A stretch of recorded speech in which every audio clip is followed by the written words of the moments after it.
Hello बच्चों, स्वागत है आप सभी का आपके अपने यूट्यूब चैनल मैथमेटिक्स एनालिसिस में। तो जैसा कि आप सभी लोगों ने हमारी रस की वीडियो देखी होगी, बहुत अच्छा रिस्पांस भी आया, आप लोगों ने रस को देखा है। आप इंटरमीडिएट की हिंदी पढ़ रहे हो और आपके सामने है पीयूष सर।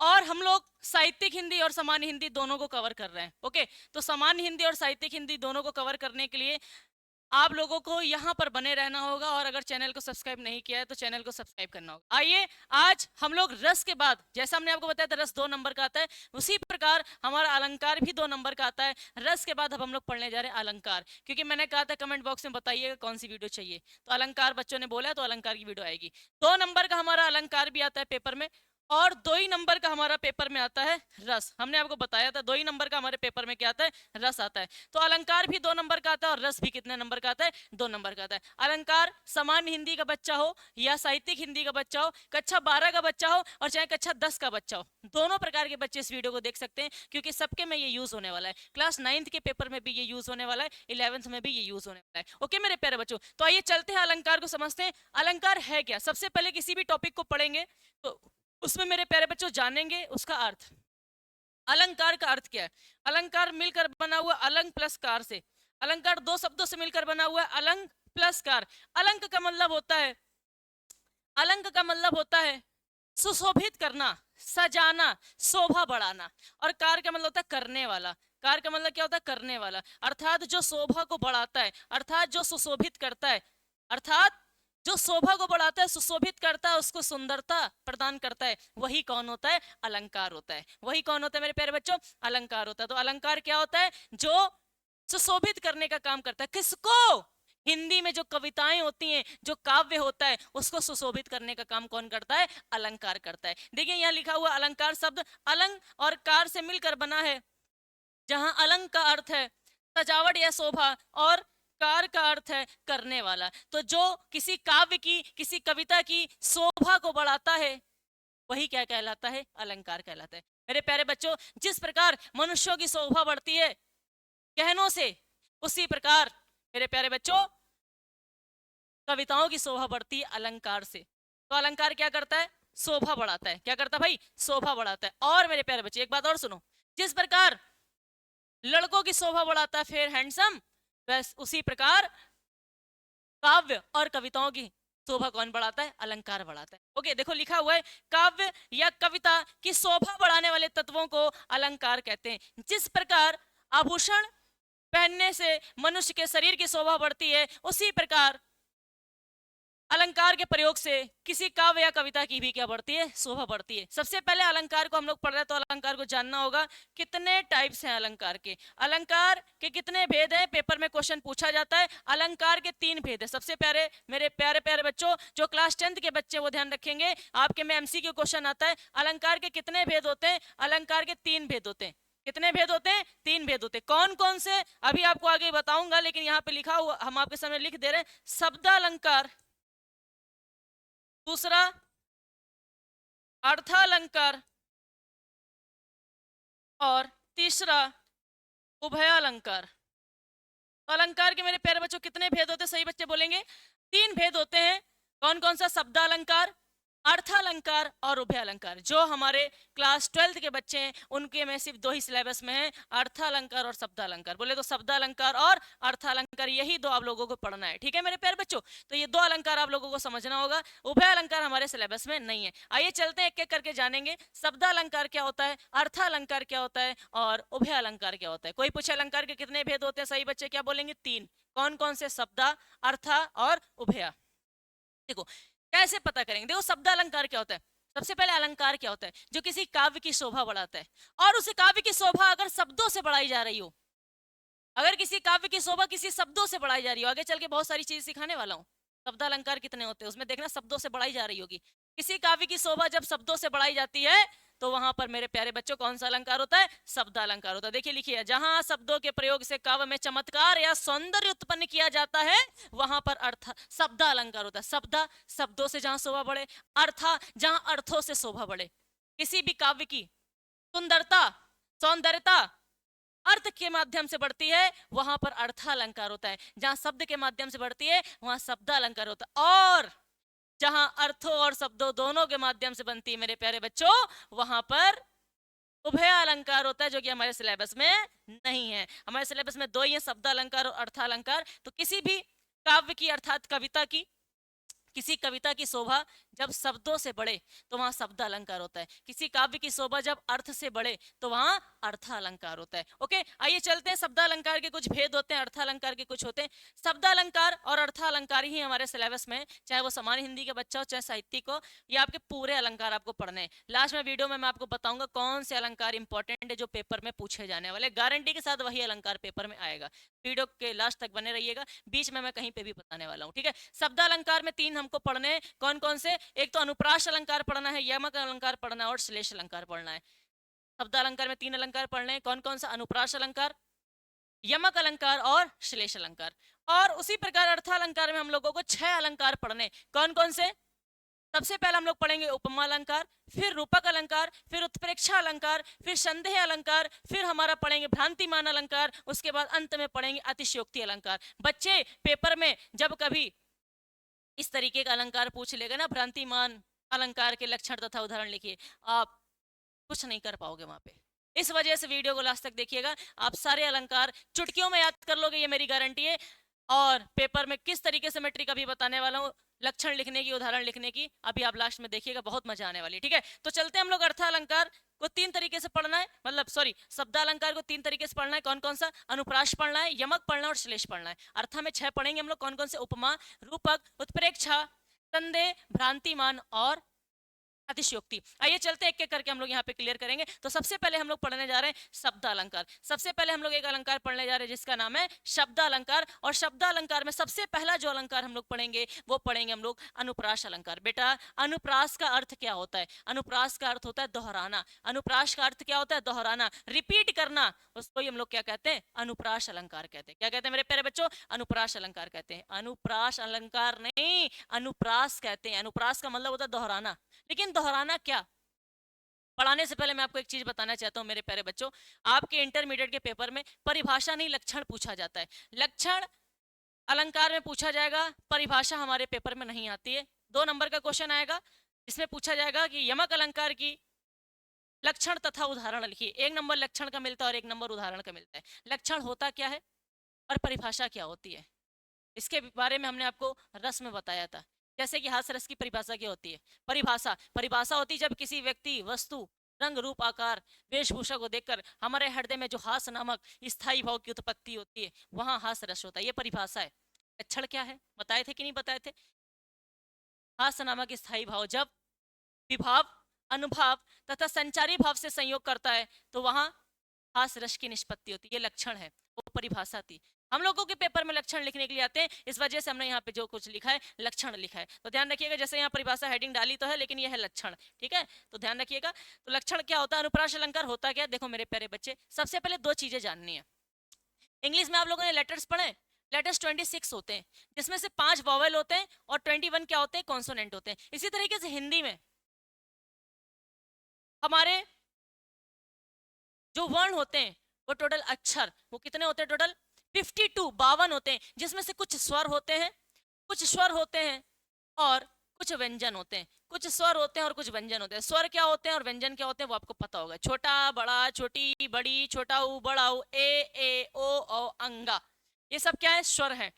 स्वर, वोवेल जिसको कहते हैं। और व्यंजन क्या है? का, खा, गा, घा, डा, चा, चा, चा, है ना। का से लेके ज्ञा तक, का, खा, गा, घा, डा, चा, चा, चा, चा, है ना। ये हमारा व्यंजन है। क्या है? व्यंजन है। व्यंजन का से लेके ज्ञा तक जितना भी कुछ होगा वो व्यंजन होगा। कोई पूछे रा क्या है? रा, तो आप लोग रा को क्या बोलोगे? व्यंजन। अच्छा, हम कहते हैं ई क्या है, आप क्या बोलोगे? ई हमारा स्वर है। क्या है? स्वर। क्यों बता रहे हो सर? क्योंकि इस परिभाषा में इसका यूज होने वाला है। तो मैंने क्या कहा? अनुप्रास अलंकार होता क्या? ध्यान से समझिएगा बेटा। अनुप्रास अलंकार वह अलंकार होता है जहां व्यंजन वर्णों की आवृत्ति होती है, जहां व्यंजन वर्णों की आवृत्ति होती है। जैसे यहाँ लिखा हुआ है, मैंने जो डिफिनेशंस लिखी है, जो लक्षण लिखे, वो कुछ इस तरीके से लिखा है कि कहीं नहीं मिलने वाला है, क्योंकि हर जगह आपको ये तो जरूर लिखा मिलेगा कि जहां व्यंजन वर्णों की आवृत्ति होती है वहां अनुप्रास अलंकार होता है। बिल्कुल सही, आपको 1 नंबर मिलेगा। लेकिन हमारी जो लक्षण लिखने का तरीका है, हमारा जो परिभाषा लिखने का तरीका है, वो डिफरेंट है। थोड़ा सा अलग तरीके से लिखेंगे जिससे एग्जामिनर नंबर काटना चाहे तो ना काट पाए। क्या?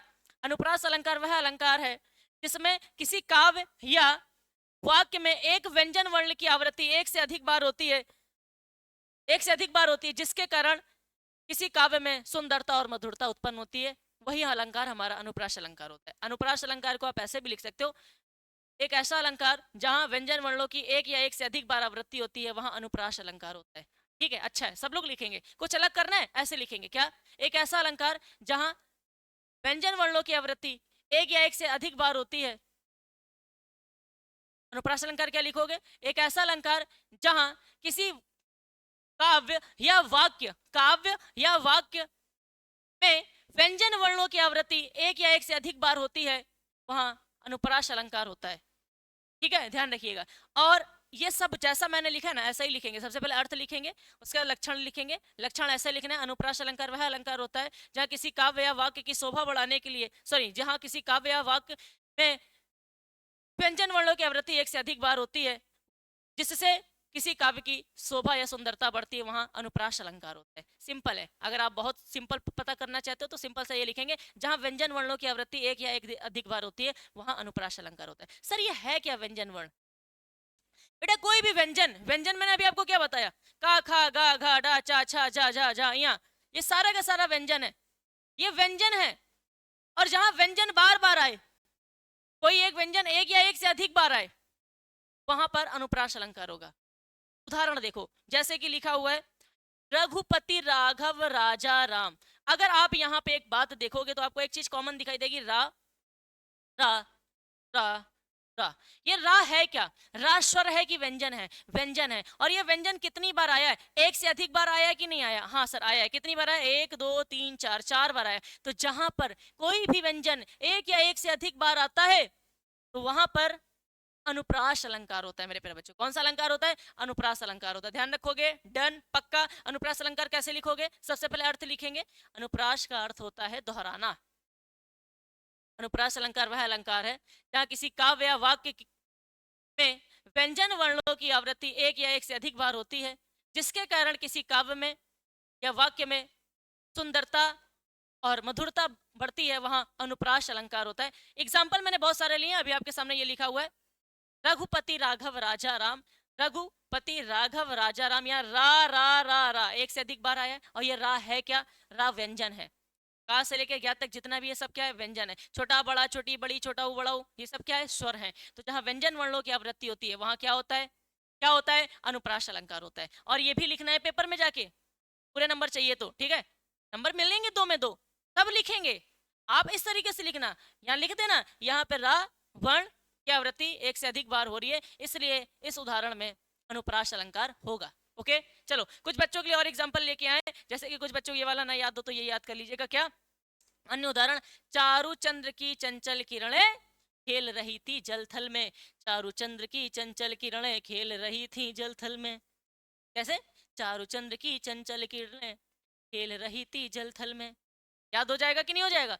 तो यहाँ पे अगर आप देखो, चा चा चा, ये चा व्यंजन है, और यहाँ व्यंजन की क्या हो रही है? बार बार आवृत्ति हो रही है। तो जहां व्यंजन वर्णों की आवृत्ति होती है मेरे प्यारे बच्चों, वहां कौन सा अलंकार होता है? अनुप्रास अलंकार होता है। सर इतनी बार बोल ले तो मुझे तो ऐसे ही डिफिनेशन याद होगा इसकी, ऐसे ही याद करना है। जहां व्यंजन वर्णों की आवृत्ति एक या एक से अधिक बार होती है, वहां अनुप्रास अलंकार होता है। उदाहरण आपके सामने लिखा हुआ है। ओके, ये लिख लीजिएगा, यहाँ चा वर्ण की आवृत्ति एक से अधिक बार हुई है, इसलिए उस उदाहरण में अनुप्रास अलंकार होगा। ठीक है? तरनी तनुजा तट तमाल तरुवर बहु छाए। तरनी तनुजा तट तमाल तरुवर बहु छाए। यहाँ पे कौन सा अलंकार है? बोलो। ता ता ता ता ता। आप देखिए, ता एक व्यंजन है, और ये व्यंजन की आवृत्ति एक से अधिक बार हो रही है। एक दो तीन चार पांच। सर यहाँ पर व्यंजन पांच बार आया है, और परिभाषा कहती है जहां व्यंजन वर्णों की आवृत्ति एक से अधिक बार हो जाए, दो बार आ जाए तब भी काम चलेगा, या तो पांच पांच बार आया है। अलंकार कमॉन बोलो भाई, अनुप्रास अलंकार। कौन सा अलंकार? अनुप्रास अलंकार। लिखोगे क्या इसके नीचे? यहाँ ता वर्ण की आवृत्ति एक से अधिक बार हुई है, इसलिए इस उदाहरण में अनुप्रास अलंकार होगा। Okay, very good. चलो नेक्स्ट। बंदौ गुरुपद पदुम परागा सुरचिवास सरस अनुरागा। बंदौ गुरुपद पदुम परागा, यहाँ देखो पा पा पा, ये देखो पा तीन बार पा आया है। व्यंजन है, पा व्यंजन है, जहां व्यंजन वर्ण की आवृत्ति एक से अधिक बार होती है मेरे प्यारे बच्चों। कई बच्चे बोलेंगे कौन सा अलंकार होता है हमारा? कौन सा अलंकार होता है बेटा? अनुप्रास अलंकार होता है। क्या लिखोगे यहाँ पा व्यंजन की एक से अधिक बार आवृत्ति हुई है, इसलिए यहाँ पे कौन सा अलंकार है? अनुप्रास अलंकार है। Very good. चलिए नेक्स्ट हमारा अलंकार आ गया जिसका नाम है यमक अलंकार। आखिरकार यमक अलंकार क्या होता है? आखिरकार यमक अलंकार होता क्या है? तो सुनिएगा जरा, जहां एक ही शब्द का प्रयोग, बेटा ध्यान से समझना, यमक और श्लेष में डिस्टर्बेंस होती है बच्चों को। जहां एक ही शब्द का प्रयोग एक वाक्य में दो या दो से अधिक बार होता है, दो, जहां किसी शब्द का, शब्द है क्या बेटा, वहां वर्ण बोला जा रहा था, यहाँ शब्द की बात हो रही है। जब अक्षरों का संयोजन कर लिया जाता है ना, का प्लस मा प्लस ला, ये अक्षर है कि नहीं है? एक क्वेश्चन पूछा गया था यूपी बोर्ड में, हिंदी की सबसे छोटी इकाई क्या है? ध्यान रखिएगा, पेपर में बहुत इंपॉर्टेंट, अगर क्लास 10th का कोई बच्चा देख रहा हो तो हिंदी की बहुत इंपॉर्टेंट 2025 में आता है, हिंदी की सबसे छोटी इकाई क्या है? हिंदी की सबसे छोटी इकाई क्या है? बच्चे टिक नहीं लगा पाए थे, आप लोग लगा दीजिएगा। हिंदी की सबसे छोटी इकाई अक्षर है, मतलब हिंदी में सबसे छोटा जो इकाई होता है वो अक्षर। अक्षर से बनता है शब्द, शब्द से बनता है उपवाक्य, उपवाक्य से बनता है वाक्य। वाक्य भी तीन प्रकार के होते हैं, सरल वाक्य जिसको साधारण वाक्य कहा जाता है, संयुक्त वाक्य, मिश्रित वाक्य। वाक्य में भी दो चीजें होती हैं, उद्देश्य और विधेय। सारा कुछ डिटेल में हम लोग पढ़ेंगे जब हम लोग ग्रामर पढ़ रहे होंगे। अभी हम लोग अलंकार पढ़ रहे हैं, अभी हम आपको अलंकार की बारे में बताएंगे, ठीक है? तो हिंदी की सबसे छोटी इकाई पूछी गई थी अक्षर, और जब अक्षरों का संयोजन किया जाता है तो जैसे का म ल, ये तीनों अक्षर, इन तीनों का संयोजन किया तो एक सेंस निकल रहा है कमल। तो ये जो कमल निकला ये है क्या? कमल एक शब्द बन गया। क्या बन गया? शब्द। तो जब कभी एक ऐसा अलंकार जहां किसी शब्द की दो या दो से अधिक बार, ध्यान रखना, एक ऐसा अलंकार जहां, देखो, जहां एक ही शब्द का प्रयोग किसी वाक्य में दो दो या दो से ज्यादा बार, दो बार, मिनिमम दो बार और दो से ज्यादा बार किया जा रहा हो, वहां कौन सा अलंकार होगा? बताओ भाई। यमक अलंकार होगा। कौन सा अलंकार होगा? यमक। जहां एक ही शब्द का प्रयोग दो या दो से ज्यादा बार किया जाता है वहां यमक अलंकार होता है। लेकिन ध्यान रखना, कोई भी शब्द दो या दो से ज्यादा बार तो आया, लेकिन हर बार उसका सेंस क्या होना चाहिए? अलग अलग होना चाहिए। अगर अलग अलग नहीं है तो ध्यान रखिएगा वहां अलंकार यमक नहीं होगा। कोई शब्द किसी वाक्य में दो या दो से अधिक बार आए और हर स्थिति में उसका अर्थ अलग अलग हो, वहां अलंकार यमक होता है। उदाहरण देखो, काली घटा का घमंड घटा। काली घटा का घमंड घटा, यहाँ पे घटा शब्द दो बार आया हुआ है। आया हुआ है कि नहीं आया हुआ है? इस शब्द में घटा का शब्द, यहाँ पे वाक्य में घटा शब्द का प्रयोग दो बार हुआ है। पहली घटा का अर्थ है बादल, एक घटा का अर्थ है बादल और एक घटा का अर्थ है घटना, अर्थात कम होना। ये छुप गया है थोड़ा सा, इसको हम अगर ऊपर कर देंगे थोड़ा सा, अगर हम इसको थोड़ा सा जूम इन कर ले तो ये देखिए यहाँ पे लिखा हुआ है दूसरी घटा का अर्थ है कम होना। दूसरी घटा का अर्थ क्या है मेरे प्यारे बच्चों? कम होना। तो यहाँ पर घटा शब्द का प्रयोग दो बार हुआ, और मैंने क्या कहा था? मिनिमम दो बार तो होना ही चाहिए, दो से ज्यादा बार हो जाए कोई दिक्कत नहीं। जब किसी शब्द का प्रयोग किसी वाक्य में दो या दो से अधिक बार होता है वहां यमक अलंकार होता है। प्रत्येक, और लेकिन प्रत्येक स्थिति में दोनों शब्दों का अर्थ अलग अलग होना चाहिए। जैसे यहाँ पे एक घटा का अर्थ यहाँ पे है बादल और एक घटा का अर्थ है कम होना। और भी एग्जाम्पल यहाँ पे है, आप लोग देखिए, कनक कनकते सौ गुनी मादकता अधिकाए, वा खाए बौराए नर, वा पाए बौराए। ठीक है, ध्यान से सुनो। कनक कनकते सौ गुनी मादकता अधिकाए, वा खाए बौराए नर, वा पाए बौराए। कनक, कनक अर्थात सोना, धतूरा। यदि कोई व्यक्ति खा ले तो भी बौर आ जाता है, और पा जाता है, ज्यादा मात्रा में पा जाता है कोई सोना, लाखों करोड़ों में पा जाएगा, मान लो 5-10 किलो पा गया तो भैया पागल होने से उसको कोई नहीं रोक सकता है, राइट? तो कनक कनकते सौ गुनी मादकता अधिकाए, या खाए बौराए नरवा पाए बौराए। जो खाता है वो भी बौराता है, जो पाता है वो भी बौराता है, अर्थात पागल हो जाता है। तो यहाँ कनक एक शब्द है और ये कनक एक शब्द है। कनक, कनक कितनी बार आया है? दो बार है। जब किसी वाक्य में कोई शब्द दो या दो से अधिक बार प्रयोग होता है, प्रत्येक स्थिति में उसका अर्थ अलग अलग होता है, वहां कौन सा अलंकार होता है? यमक अलंकार होता है। कौन सा अलंकार होता है? यमक अलंकार। Very good. तो यहाँ पे लिखेंगे हम लोग, यहाँ कनक शब्द का प्रयोग दो बार हुआ है, जिसमें पहले कनक का अर्थ है सोना और दूसरे, अर्थात या धतूरा कह सकते हो, और दूसरे कनक का अर्थ है सोना। ओके, ध्यान रखिएगा। तो यहाँ पे पहचानने की ट्रिक लिखी हुई है। ट्रिक क्या वो आपको पता ही है। जब कोई एक शब्द दो या दो से अधिक बार आए, दो या दो से अधिक बार आए और प्रत्येक स्थिति में उसके अर्थ अलग अलग हो, वहां यमक अलंकार होता है। Okay, done. नेक्स्ट, नेक्स्ट हमारा अलंकार मेरे प्यारे बच्चों श्लेष अलंकार, जो कि शब्द अलंकार का तीसरा अंतिम अलंकार होता है। शब्द अलंकार का तीसरा अंतिम अलंकार होता है। ये 9th के क्लास में तीनों अलंकार है। ओके, 9th के बच्चे भी देख सकते हैं। देखो श्लेष अलंकार क्या होता है। श्लेष का मतलब होता है मिला हुआ। श्लेषण सुने हो नहीं सुने हो? संश्लेषण सुने हो? विश्लेषण सुने हो? वैसे ही श्लेष, श्लेष श्लेष का मतलब होता है मिला हुआ, अर्थात चिपका हुआ, अर्थात जुड़ा हुआ। श्लेष, श्लेष का मतलब होता है जुड़ा हुआ, अर्थात इसका हम लोग अर्थ भी लिख सकते हैं पेपर में। और लक्षण लिखना है तो कैसे लिखेंगे, परिभाषा कहो या लक्षण कहो, क्या लिखोगे? जब कोई शब्द, वहां पे क्या था, जब कोई शब्द किसी वाक्य में दो या दो से अधिक बार आता है और प्रत्येक स्थिति में उसका अर्थ अलग होता है, तो वहां यमक अलंकार होता है। यहां समझना जरा, जब कोई शब्द काव्य पंक्ति में एक बार आए किंतु उसके अर्थ एक से अधिक निकले, कोई शब्द किसी पंक्ति में एक बार आए लेकिन उसके अर्थ अलग निकले, तो वहां पे अलंकार कौन सा होगा? श्लेष अलंकार होगा। देखो ट्रिक क्या, एक ही शब्द होगा लेकिन जब आप उसका अर्थ निकाल रहे होंगे तो दो या दो से अधिक अर्थ निकलेंगे। देखो वहां पे क्या था, वहां पे प्रत्येक स्थिति में अलग अलग अर्थ निकल रहा था। यहाँ दो से अधिक अर्थ निकलेंगे, वहां श्लेष अलंकार होगा। जहां दो से अधिक अर्थ निकलते हैं वहां श्लेष अलंकार होता है। जैसे रही मन पानी राखिए, बिन पानी सब सू, पानी गए ना ऊपरे, मनुष्य कबीरा, मानुष। कबीर जी का दोहा है। उन्होंने कहा है रही मन पानी राखिए, बिन पानी सब सून, पानी गए ना उबरे, मोती मानुष चून। यहाँ पर पानी शब्द कितनी बार आया है? 3 बार आया है। और यहाँ पर दो से अधिक अर्थ निकल रहे हैं। देखना जरा, एक पानी का अर्थ होता है मोती के लिए चमक, किसी मोती के लिए चमक पानी। एक पानी का अर्थ होता है किसी मनुष्य की प्रतिष्ठा, अर्थात उसकी इज्जत। रही मन पानी राखिए, बिन पानी सब सून, पानी गए ना उबरे, मोती मानुष चून। पानी शब्द यहाँ 3 बार आया हुआ है। और पहले पानी का अर्थ है यहाँ पर क्या? मोती के लिए चमक। दूसरे पानी का अर्थ है किसी मनुष्य की प्रतिष्ठा, अर्थात उसकी इज्जत। और तीसरे पानी का अर्थ है मेरे प्यारे बच्चों चूना के लिए पानी। चूना जानते हो ना आप लोग, पान के साथ जो लगता है वो चूना, उसको गीला करने के लिए पानी डाला जाता है, हल्दी डालते हैं टीका लगाने के लिए, गीला करते हैं, राइट, इसके लिए पानी। तो यहाँ पानी शब्द का 3 बार प्रयोग हुआ है। तो यहाँ पर हम लोग देख सकते हैं क्या, कौन सा अलंकार है? श्लेष अलंकार है। ठीक है, मंगन को देखी पट देत, बा मंगन को देखी पट बार बार।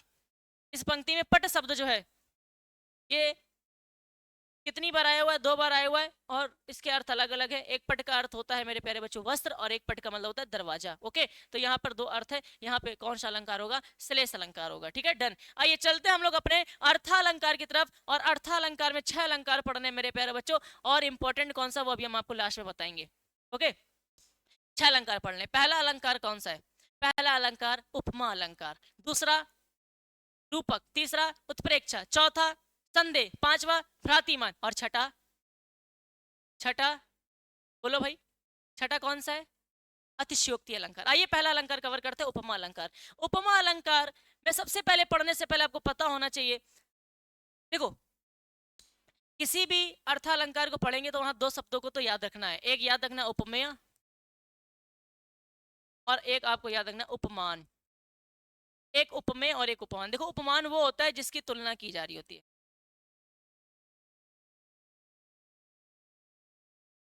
उपमान वो होता है जिसकी तुलना की जा रही है, तो उपमेय वो होता है जिससे तुलना की जा रही होती है।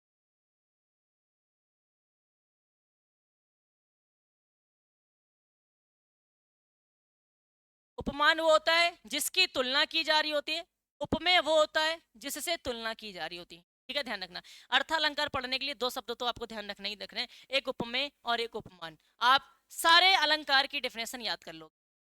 याद, 2 शब्द याद करोगे। देखिए कैसे याद कराएंगे, अभी बता देगी लास्ट में। चलो अभी बता दे। देखो अगर आपको 2 शब्द याद है, एक उपमेय और एक उपमान, तो देखो परिभाषा कैसे बनाएंगे। जहां उपमेय में, जहां उपमेय में उपमान की, अब देखो तुलना की जाए, तुलना, एक सेकंड,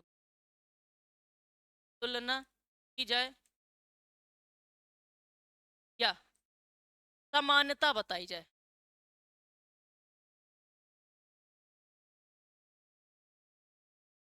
वहां कौन सा अलंकार होता है? उपमा अलंकार होता है मेरे प्यारे बच्चों। कौन सा होता है? अभी देखना याद हो जाएगा। इसको कहते हैं माइंड मैप। क्या कहते हैं? माइंड मैप कहते हैं। और जहां उपमेय में उपमान का भेद रहित या निषेध रहित आरोप किया जाता है, वहां कौन सा अलंकार होता है? वहां रूपक अलंकार होता है। कौन सा अलंकार होता है मेरे प्यारे बच्चों? रूपक। भेद किस में होते हैं? रूप में होते हैं। तो ऐसे याद करेंगे भेद को रूपक से। और जहां उपमेय में उपमान की संभावना प्रकट की जाए, क्या प्रकट की जाए मेरे प्यारे बच्चों? संभावना प्रकट की जाए, वहां कौन सा अलंकार होगा? उत्प्रेक्षा अलंकार होगा। कौन सा अलंकार होगा? उत्प्रेक्षा। और जहां उपमेय में उपमान की के बीच, जहां उपमेय में उपमान के बीच संदेह उत्पन्न होता है, वहां संदेह अलंकार होता है। कौन सा अलंकार होता है? संदेह। चार अलंकार हो गए। कितने होते हैं टोटल? 6। और सुनो, जहां उपमेय में उपमान, एक सेकंड रुकिएगा जरा, जहां उपमेय में उपमान का भ्रम के बीच भ्रम उत्पन्न हो, जहां उपमेय में उपमान के बीच भ्रम पैदा होता है, वहां भ्रांतिमान अलंकार होता है। अभी देखना, 6 के 6 अलंकार लिख देंगे। फिर एक और, जहां उपमेय में उपमान या जहां किसी शब्द या बात को बड़ा चढ़ाकर कहा जाता है, ऐसे ही आपको शॉर्टकट बता दे रहे, बड़ा चढ़ाकर कहा जाता है, वहां अतिशयोक्ति अलंकार होता है प्यारे बच्चों। कौन सा होता है? अतिशयोक्ति अलंकार होता है। डन, ध्यान रखना। कौन सा अलंकार होता है? अतिशयोक्ति अलंकार। सबसे पहले यहाँ पे माइंड मैप आप लोगों को देखना है, किस तरीके से बनाए, स्क्रीनशॉट ले लीजिए फटाक से सभी बच्चे। देखिए जरा, जहां उपमेय में उपमान, जहां उपमेय में उपमान की तुलना की जाए, उपमा अलंकार। जहां उपमेय में उपमान का भेद रहित आरोप किया जाए, रूपक अलंकार। जहां उपमेय में उपमान की संभावना प्रकट की जाए, उत्प्रेक्षा अलंकार। जहां उपमेय में उपमान का संदेह प्रकट हो, संदेह अलंकार। लक्षण कैसे लिखेंगे? एक नंबर के लिए लक्षण लिखने के लिए आता है ना, तो लक्षण लिखने की ट्रिक है। और जहां उपमेय में उपमान का भ्रम पैदा हो, या जहां उपमेय में उपमान के बीच भ्रम पैदा हो, वहां वहां भ्रांतिमान अलंकार। और जहां किसी बात को बड़ा चढ़ाकर कहा जाए, वहां अतिशयोक्ति अलंकार। कमेंट बॉक्स में बताना है कैसा लगा, माइंड मैप कैसा लगा। ये पूरा माइंड मैप शॉर्ट नोट कह सकते हैं इसको। जहां उपमेय में उपमान की तुलना या समानता की जाए, वहां उपमा अलंकार। जहां भेद रहित आरोप हो, रूपक अलंकार। संभावना प्रकट की जाए, उत्प्रेक्षा अलंकार। भ्रम पैदा हो, भ्रांतिमान अलंकार। संदेह पैदा हो, संदेह अलंकार। और किसी बात को बड़ा चढ़ाकर बताया जा रहा हो जहां पर, वहां अतिशयोक्ति अलंकार। तो 6 अलंकार पढ़ने, आइए एक एक करके हम लोग पढ़ते हैं। तो देखिए, सबसे पहले आपको 2 चीजें हमने बताई, उपमेय और उपमान के बारे में जानना है। उससे पहले हम आपको एक बात बताना चाहते हैं मेरे प्यारे बच्चों। उपमा अलंकार में, उपमा अलंकार के 4 भेद होते हैं। उपमा अलंकार के 4 भेद होते हैं। एक उपमेय होता है, एक उपमान होता है, एक साधारण धर्म होता है। हमने इसको लिखा नहीं है, टाइप नहीं किया है, हमने कहा बता देंगे बच्चों को। चौथा होता है वाचक शब्द, क्योंकि पेपर में आपके सिर्फ लक्षण और परिभाषा, सॉरी, लक्षण और उदाहरण लिखने के लिए आता है, लेकिन हम आपको पढ़ाएंगे तो डिटेल में पढ़ाएंगे, क्योंकि तारक सर ने कहा है, पीयूष सर, जब भी पढ़ाइएगा आप बच्चों को डिटेल में ही पढ़ाइएगा, क्योंकि बच्चे आप पर बहुत विश्वास करते हैं और कहते हैं कि मैथमेटिक्स एनालिसिस के जैसा कंटेंट कहीं नहीं मिलता है। तो ये क्या बात सच है? और क्या सच में हम डिटेल में आपको पढ़ाते हैं? आपको कमेंट बॉक्स में बताना है, और कैसा लगता है ये भी बताना है। ओके, तो उपमा अलंकार हम लोग पढ़ रहे हैं। परिभाषा क्या लिखेंगे? अभी बता दी थी। जहां उपमेय में उपमान की तुलना या समानता की जाती है, वहां उपमेय अलंकार होता है, सॉरी, उपमा अलंकार होता है। जहां उपमेय में उपमान की तुलना या समानता की जाती है, वहां उपमा अलंकार होता है। पहचानने की ट्रिक क्या है? पहचानने की ट्रिक क्या है? सा सी से सरिस सम तुल्य जैसा तैसा। सा सी से सम सरिस जैसा तुल्य वैसा। जैसे वाचक शब्द जरूर आएंगे, देखो इनको ही वाचक शब्द कहा जाता है। इनको ही हम लोग क्या कहते हैं, जो तुलना को बताते हैं, ये इससे तुलना हो रही है, इन शब्दों से तुलना हो रही है। एक ऐसे शब्द जो बताते हैं कि हम तुलना के लिए आए हैं, तुलना करने के लिए आए हैं, मतलब जिनके माध्यम से तुलना को दर्शाया जाता है, वो वाचक शब्द कहलाते हैं। आगे चल के दिखाने वाले हैं। ये है क्या ट्रिक है, पेपर में पूछा जा सकता है। हरिपद कोमल कमल से ये कौन सा उदाहरण है, बताइए, क्या बताओगे? उपमा अलंकार है। क्यों?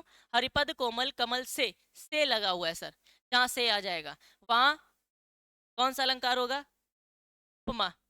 पीपर पात सरिस मंडोला, सरिस लिख के आ गया, कौन सा अलंकार? उपमा अलंकार। जहां कहीं सा सी से सरिस सन सम जैसा या तैसा या तुल्य शब्द का प्रयोग हो रहा हो, वहां पे उपमा अलंकार होगा। परिभाषा पूछी जाए तो सिंपल आपको परिभाषा लिखनी है क्या? जहां उपमेय में उपमान की तुलना या समानता की जाती है, वहां उपमा अलंकार होता है। आइए कुछ उदाहरण है यहाँ पे। पीपर पात सरिस मंडोला, पीपर पात सरिस मंडोला। यहाँ पर पीपर का मतलब होता है पीपल, पीपर का मतलब होता है पीपल, और पात का मतलब होता है पत्ते, पात का मतलब होता है पत्ते। तो पीपल के जो पत्ते हैं वो मन, मतलब किसी व्यक्ति का जो मन है वो पीपल के पत्तों के तरीके क्या कर रहा है? डोल रहा है। तो मन की तुलना, मन की तुलना किससे की जा रही है? पीपल के पत्तों से की जा रही है, और वो क्या हो रहा है? डोल रहा है। तो यहाँ पर मन क्या है? उपमान है। पीपर के पत्ते क्या है? उपमेय है। और डोल रहा है तो ये क्या है? साधारण धर्म है। और सरिस ये जो शब्द आया हुआ ये क्या है? वाचक शब्द है। क्यों? क्योंकि जिसकी तुलना होती है वो उपमान होता है। मन की तुलना हो रही है, मन की किससे? पीपल के पत्तों के तरीके से। मन आपका कैसा डोल रहा है? पीपल के पत्तों की तरह डोल रहा है। तो मन क्या है? जिसकी तुलना होती है वो उपमान होता है। जिससे होती है, किससे हो रही है? पीपल के पत्तों से। तो फिर ये क्या हो गया? उपमेय हो गया। अब कर क्या रहा है? डोल रहा है। तो ये साधारण धर्म है। तो वाचक शब्द क्या है फिर? सरिस है। अभी आपको बताया ना, सा सी से सरिस सम जैसा तैसा तुल्य, ये क्या होता है? वाचक शब्द होता है। आइए नेक्स्ट। मुख चंद्रमा सा सुंदर है, मुख चंद्रमा सा सुंदर है। अब यहाँ पे कौन सा अलंकार है? सिंपल है यार, सा लिखा हुआ है, कौन सा अलंकार होगा? बताओ सही बच्चे, कौन सा अलंकार होगा? उपमा अलंकार होगा। सर एक बात बताइए, यहाँ उपमेय उपमान साधारण धर्म वाचक शब्द क्या है? ध्यान रखना, उपमा अलंकार में ही 4 भेद होते। उपमेय उपमान वाचक शब्द साधारण धर्म। उपमान वो होता है जिसकी तुलना होती है, उपमेय वो होता है जिससे होती है, साधारण धर्म वो होता है क्या बताया जा रहा है, और वाचक शब्द जिससे तुलना की जा रही है। तो मुख चंद्रमा सा सुंदर है, मतलब मुख जो है ना वो चंद्रमा के जैसा है, और कैसा है? सुंदर है। तो मुख की तुलना हो रही है, अर्थात मुख क्या है? उपमान है। किससे हो रही है? मुख की तुलना किससे हो रही है? चंद्रमा से। तो चंद्रमा क्या है? उपमेय है। और मुख कैसा है? सुंदर। तो ये एक्स्ट्रा इंफॉर्मेशन क्या? साधारण धर्म। ये क्या है? साधारण धर्म। और वाचक शब्द कहाँ लगा हुआ है? सा। तो 4 चीजें मिल गई हमको, उपमेय उपमान साधारण धर्म और वाचक शब्द। तो उपमा अलंकार के जितने भी उदाहरण होते हैं मेरे प्यारे बच्चों, वहां पे 4 चीजें आपको मिलेंगी। क्या? उपमेय उपमान साधारण धर्म और वाचक शब्द। ओके, तो यह आप लोगों को ध्यान रखना है। ठीक है मेरे प्यारे बच्चों, ठीक है। हरिपद कोमल कमल, ये थोड़ा सा नहीं सही से लिखा, हरिपद कोमल कमल से, ये पूरा उदाहरण है। अब यहाँ क्या है?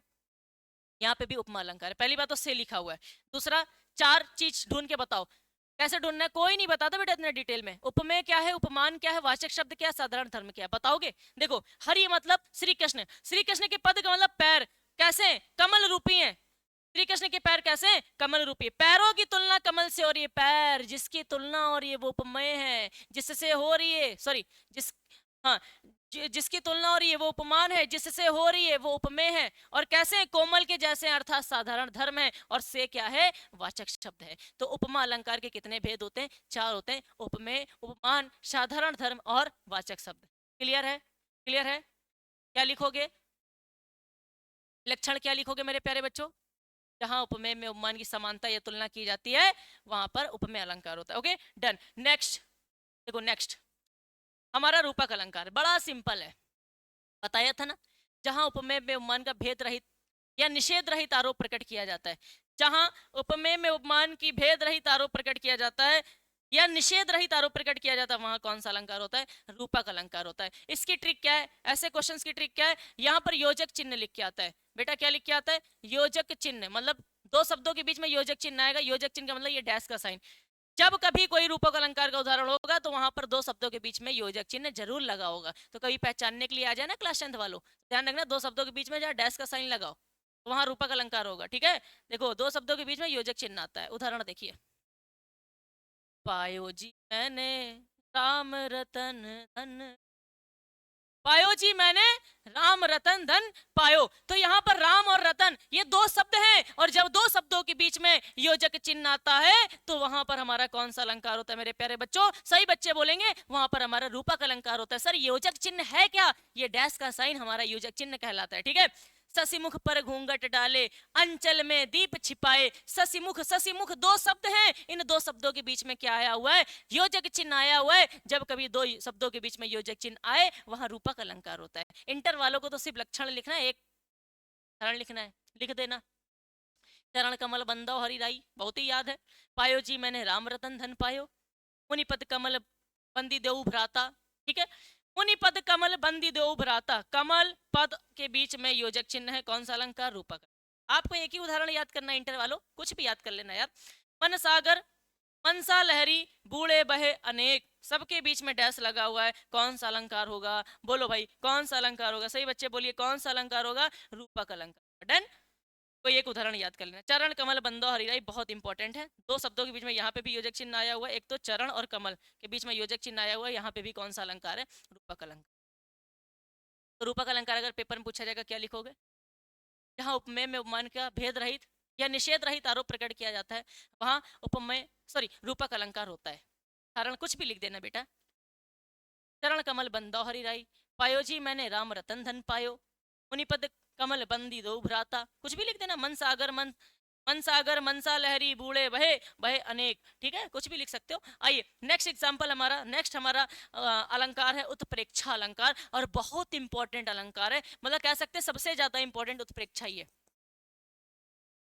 क्या होता है? याद तो करना ही नहीं है, परिभाषा तो याद करनी नहीं, क्योंकि सर ने माइंड मैप में बता ही दिया था, जहां उपमेय में उपमान की संभावना प्रकट की जाए, जहां उपमेय में उपमान की संभावना प्रकट की जाए वहां उत्प्रेक्षा अलंकार होता है। कौन सा अलंकार होता है? उत्प्रेक्षा अलंकार होता है, ध्यान रखिएगा। तो देखो लिखा है ना, जहां उपमेय में उपमान की संभावना या कल्पना की जाती है वहां उत्प्रेक्षा अलंकार होता है, जहां कल्पना की जाती है। अच्छा, इसकी कुछ ट्रिक है। मनु मानो जनु जानो मनहु जनहु, ये कुछ शब्द हैं जो इसकी ट्रिक को रिप्रेजेंट करते हैं, पहचानने की ट्रिक है। मनु मानहु जनु जानहु मनो मानो मनहु जनहु, ये भी लिख के आता है ना, तो ध्यान रखिएगा। सोहत ओले पीतपट श्याम सलोने गात, मनो नील मणि सैल पर आतप प्रयो प्रभात। यहाँ पे देखिए मनो लिखा हुआ है, ये याद करना बहुत इंपॉर्टेंट है। सोहत ओले पीतपट श्याम सलोने का, हमें तो यही याद है, आपको जो याद हो जाए वो याद कर लेना। उत्प्रेक्षा अलंकार में बेटा लक्षण लिखने के लिए आएगा, उदाहरण लिखने के लिए आएगा। ट्रिक वगैरह तो मैंने इसलिए बताई कोई क्लास 10th का बच्चा या 9th का हो, उनमें एमसीक्यू आता है, उनमें कहता है पहचान के बताओ ये उदाहरण किस अलंकार का है। तो ध्यान रखना है, मनु मानव जनु जानो मनो जनो, ध्यान रखना वहां पर ये शब्द कुछ दिखाई दे जाए इसका मतलब वहां कौन सा अलंकार होगा? उत्प्रेक्षा अलंकार होगा। तो सोहत ओढ़े पीतपट श्याम सलोने गात, मनो नील मणि शैल पर आतप प्रयो प्रभात। तो मनो लिखा हुआ है तो मनो शब्द बता रहा है कि ये कौन सा उदाहरण है? उत्प्रेक्षा अलंकार का उदाहरण है। तो यह श्री कृष्ण के पीले वस्त्रों की तुलना नीलमणि पर्वत की सुंदरता से अर्थात उसकी चमक से, धूप की चमक से की जा रही है। ठीक है, ध्यान रखिएगा। आइए नेक्स्ट अलंकार हमारा है संदेह अलंकार, जो कि भैया पेपर में बहुत ज्यादा इंपॉर्टेंट है, क्योंकि बच्चा 3 ही अलंकार पढ़ के जाता है। पता है कौन कौन से? उपमा, रूपक, उत्प्रेक्षा। पेपर में संदेह आ जाता है, बच्चा कहता है भैया आपने तो पढ़ाया ही नहीं था, मैंने तो पूरे यूट्यूब में पढ़ा था भैया, वहां पे भी नहीं पढ़ाया गया था। बेटा एकमात्र ऐसा चैनल मैथमेटिक्स एनालिसिस जहां पे आपको प्योरिटी कंटेंट और सॉलिड कंटेंट मिलता है मेरे प्यारे बच्चों। हम लोग कोशिश करते हैं कितना डीपली बच्चों को बता पाए। आप देख भी रहे होगे हिंदी किस तरीके से पढ़ा रहे हैं। अगर आपको सच में अच्छा लग रहा है तो वीडियो को लाइक करिएगा, कमेंट बॉक्स में बताइएगा जरूर वीडियो कैसी लगी। ओके, आइए चलते संध्या अलंकार की तरफ। भैया परिभाषा तो याद ही नहीं करनी है, सिंपल परिभाषा क्या लिखोगे?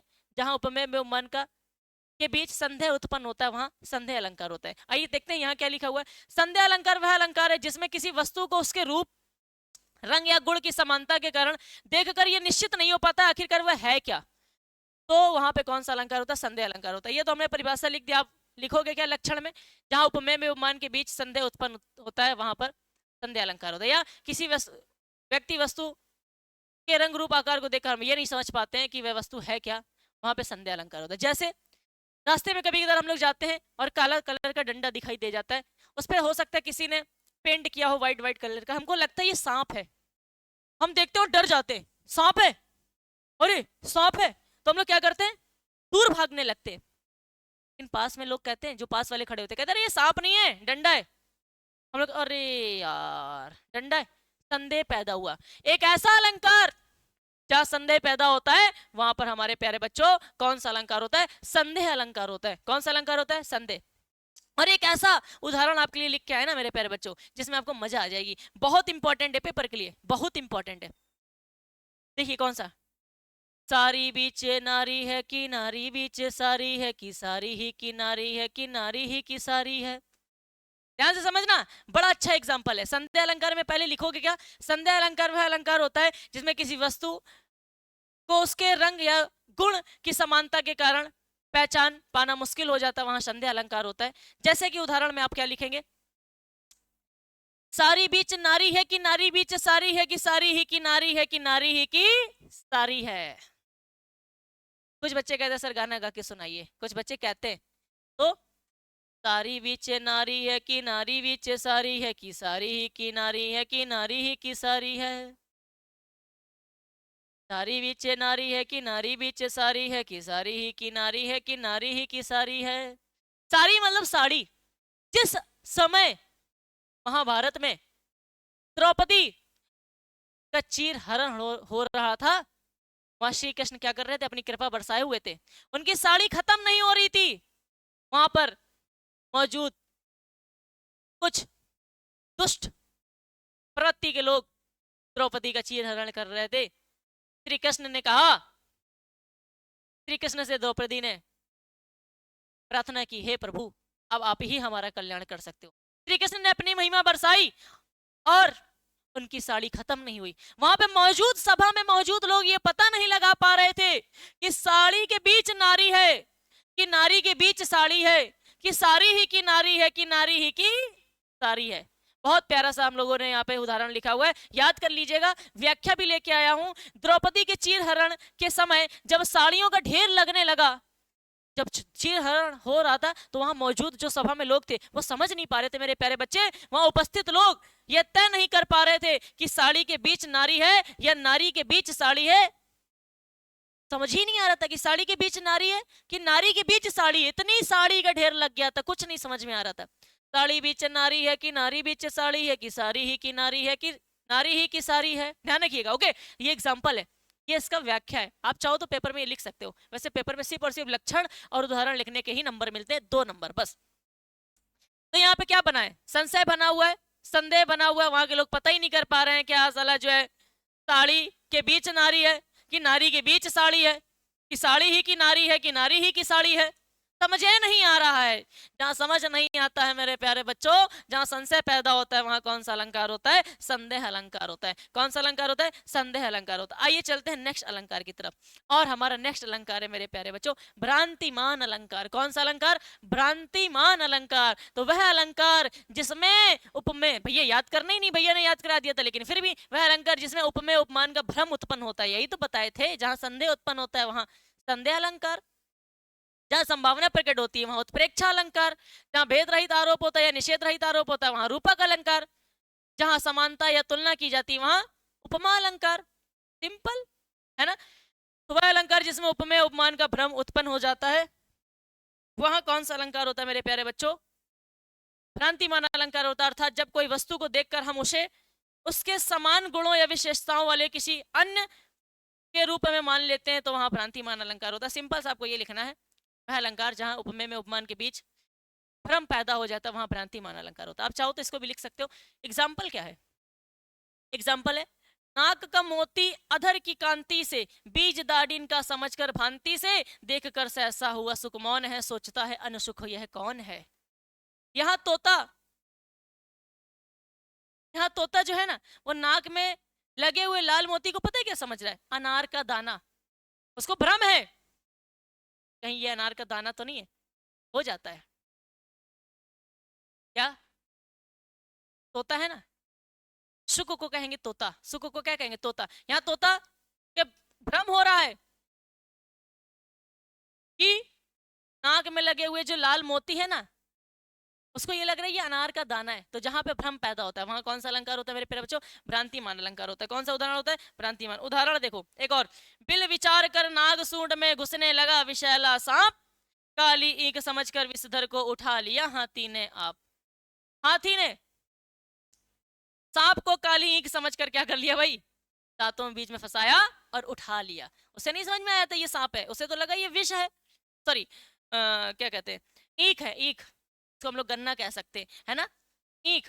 तो बिल विचार कर नाग सूड में घुसने लगा विषैला सांप, काली ईंट समझकर विषधर को, विषधर अर्थात सांप को उठा लिया हाथी ने आप। हाथी ने सांप को क्या समझ लिया कि ये क्या है, ईंख है, तो क्या कर लिया उसने, उठा लिया। तो भैया यहाँ भ्रम पैदा हुआ तभी तो उठाया, वरना कोई क्यों रिस्क लेगा। कौन सा अलंकार बताओ भाई, कौन सा अलंकार, भ्रांतिमान अलंकार। ओके डन, कितने अलंकार हो गए, 5। लास्ट हमारा अलंकार बचा हुआ मेरे प्यारे बच्चों, छठा अलंकार हमारा कौन सा अलंकार है, अतिशयोक्ति अलंकार। लास्ट में मैं आपको बताने वाला कौन सा पेपर पढ़ना है, अतिशयोक्ति अलंकार। यहाँ पे हम लोगों को पढ़ना है। और अतिशयोक्ति अलंकार कौन सा अलंकार होता है जरा समझिएगा। जब किसी बात को इतना बड़ा चढ़ाकर कहा जाए कि वह लोक सीमा भूल जाए, भैया लोक सीमा का उल्लंघन कर जाए, इतना ज्यादा बड़ा चढ़ा दिया कि भैया क्या ही बताया जाए। जहाँ किसी बात को इतना बड़ा चढ़ा कर कहा जाता है कि वह अपनी लोक सीमा भूल जाता है, वहां पर हमारा भैया कौन सा अलंकार होता है, अतिशयोक्ति अलंकार होता है। वो मैंने आपको माइंड मैप करके अभी बताया था। जहाँ किसी बात को बड़ा चढ़ाकर कहा जाता है वहां अतिशयोक्ति अलंकार होता है। तो जब किसी बात को इतना बड़ा चढ़ाकर कहा जाए कि वह अपनी लोक सीमा भूल जाए, अर्थात दुनियादारी से परे हो जाए, वहां पर हमारा अतिशयोक्ति अलंकार होता है। पहचानने की ट्रिक तो भाई यही है, किसी बात का बड़ा चढ़ाकर कहना ही क्या कहलाता है, भ्रांतिमान, सॉरी अतिशयोक्ति अलंकार कहलाता है। भ्रांतिमान अलंकार तो वो होता है जहां भ्रम पैदा होता है। ओके उदाहरण थोड़ा सा देख लेते हैं हम लोग यहाँ पे। हनुमान की पंच में लगन ना पाई आग, हनुमान की पूंछ में आग नहीं लग पाई, लेकिन लंका सिगरी जल गई, गए निशाचर भाग। वाह भाई वाह, हनुमान की पूंछ में अभी आग लग नहीं पाई है, लेकिन लंका जल गई और निशाचर भाग गए। इतना बड़ा चढ़ा के कौन कहता है भाई, हाँ मानते हनुमान जी ने लंका जलाई थी, लेकिन कब, जब उनके पूंछ में आग लगी थी। आग से ही तो जलाया था, सबने जानते हैं ना, आग से ही तो उन्होंने जलाई थी लंका। लेकिन भैया यहाँ क्या कह रहा है, हनुमान की पंच में अर्थात पूंछ में लगन ना पाई आग, लंका सिगरई जल गई, सिगरी मतलब सब पूरी, सिगरी जल गई, भाग गए निशाचर भाग, निशाचर भाग गए। यहाँ पे बात को बड़ा चढ़ाकर कहा जा रहा है, बिना पूंछ में आग लगे तो भैया उन्होंने लंका नहीं जलाई थी, लेकिन कह रहा है आग लग नहीं पाई लेकिन निशाचर भाग गए, लंका जल गई। यहाँ बात को बड़ा चढ़ाकर कहा जा रहा है। जहां पर बात को बड़ा चढ़ाकर कहा जाता है मेरे प्यारे बच्चों, वहां पर हमारा कौन सा अलंकार होता है, अतिशयोक्ति अलंकार होता है मेरे प्यारे बच्चों। कौन सा अलंकार होता है, अतिशयोक्ति अलंकार होता है। डन, समझ में आ गया, पक्का, ठीक है, वेरी गुड। स्पष्टीकरण क्या, आग लगने से पहले ही पूरी लंका का जल जाना।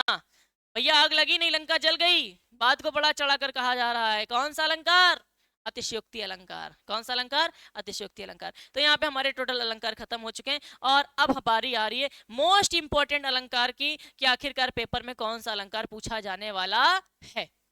आइए चलते हैं। शब्द अलंकार और अर्थ अलंकार, दो तरीके के अलंकार हैं। अब होता क्या है कि एक क्वेश्चन आता है शब्द का अथवा लगा होता है, और एक क्वेश्चन आता है अर्था का।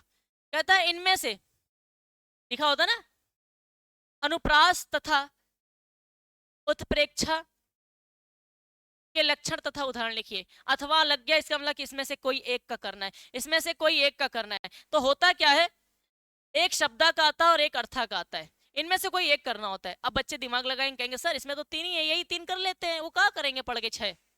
बेटा कभी कदार गलतियां हो जाती हैं, कभी कदार एग्जामिनर दोनों इसी के दे देता, अर्था का ही, फिर बच्चा हमको गाली देता है, कमेंट बॉक्स में उठ पटांग बोलेगा कि भैया आप ही ने तो कहा था इन दोनों में कोई एक है, पढ़ लो, चाहे ये पढ़ लो चाहे ये पढ़ लो, अथवा लगा होता है, एक इसका आता है किसका आता है, हम तो इसका कर लेंगे। नहीं मेरे प्यारे बच्चों, सारा पढ़ना है, और ऐसा कुछ भी मैंने नहीं पढ़ाया जो आपको याद ना हो रहा हो। सारा मैंने माइंड मैप कोशिश की ट्रिक से समझाने की, और सारा कुछ आपको समझ में आया भी होगा, ये हमें आपसे उम्मीद है आपको समझ में आया होगा। अगर आया है, सच में अगर आया है, तो वीडियो को इतना शेयर करना है, हर उस बच्चे तक बात पहुंचनी चाहिए, हर उस बच्चे तक ये वीडियो पहुंचनी चाहिए जो बच्चा हिंदी के लिए अभी भी परेशान है और उसको लग रहा है हम हिंदी में कुछ नहीं कर सकते, इतना सारा कैसे पढ़ेंगे। मेरे प्यारे बच्चों इस तरीके से सारा मैं सिलेबस कवर करा दूंगा बोर्ड एग्जाम तक, ये हमारा आपसे वादा है। देखो अर्था अलंकार, देखो यहाँ पे तो तीनों पढ़ने पड़ेंगे बेटा। अर्था मैं आपको बता दे रहा हूँ, देखो उपमा पढ़ लेना, रूपक पढ़ लेना। देखो उपमा रूपक उत्प्रेक्षा तो बहुत ज्यादा इंपॉर्टेंट है, और भ्रांतिमान या अतिशयोक्ति, ये दोनों तो बहुत इंपॉर्टेंट है। इसमें से कोई एक पढ़ लेना, ठीक है। यहाँ से 4 पढ़ लेना। कौन कौन से? उपमा, रूपक, उत्प्रेक्षा, तीनों पढ़ नहीं पढ़, इनमें से कोई एक पढ़ लेना। 4 पढ़ लेना, काम हो जाएगा। अरे यार तुम 6 के 6 पढ़ लोगे यार, सिंपल है। कर लोगे कि नहीं कर लोगे? तो आपको उम्मीद है और हमें उम्मीद है, आपको हमसे उम्मीद है, हमें आपसे उम्मीद है। आपको हमसे उम्मीद है कि भैया हमारा पूरा सिलेबस कवर कराएंगे। बिल्कुल कराऊंगा, गारंटी है। मैथमेटिक्स एनालिसिस चैनल में विश्वास के साथ आपको पढ़ा रहा हूं। और आपको हमसे विश्वास है, हमें भी आपसे विश्वास है। क्या कि आप इस वीडियो को इतना ज्यादा शेयर करेंगे, हर एक बच्चे तक ये वीडियो पहुंचनी चाहिए। तो ठीक है मेरे प्यारे बच्चों, बढ़िया से आपको समझ में आया होगा अलंकार। मैंने पूरा कोशिश किया समझाने की, और बहुत मेहनत से इसको लिखा गया है। बहुत मेहनत से बेटा कंटेंट टाइप किया जाता है। आप लोग शेयर करा करो, अच्छे से बताया करो सबको डिटेल में कि मैथमेटिक्स एनालिसिस चैनल पे सारे सब्जेक्ट की क्लासेस चालू हो गई हैं। अच्छे से पढ़िए, अच्छा रिजल्ट लाइए, ठीक है। अब आपको ये बताना है कमेंट बॉक्स में कि कौन सी वीडियो लानी है। छंद लाना है कि कुछ और लाना है? तो छंद तो लाएंगे ही लाएंगे बेटा, क्योंकि देखो रस हो गया, अलंकार हो गया, अब छंद और पढ़ा देंगे तो टोटल 6 नंबर की हमारी काव्यगत सौंदर्य जो आता है हमारे पेपर में, उसमें से 6 नंबर की कहानी समाप्त हो जाएगी। फिर हम लोग ग्रामर पे चलेंगे, सारा करा देंगे, आप हम पे छोड़ दो, ठीक है, टेंशन ना लो। तो मेरे प्यारे बच्चों, आपको इस क्लास को बहुत अच्छे से समझ में आया होगा। उम्मीद है आप इस वीडियो को शेयर करेंगे, कमेंट बॉक्स में बताएंगे वीडियो कैसे लगी। आज की क्लास को हम लोग यहीं पे समाप्त करते हैं। तब तक के लिए जय हिंद, जय भारत।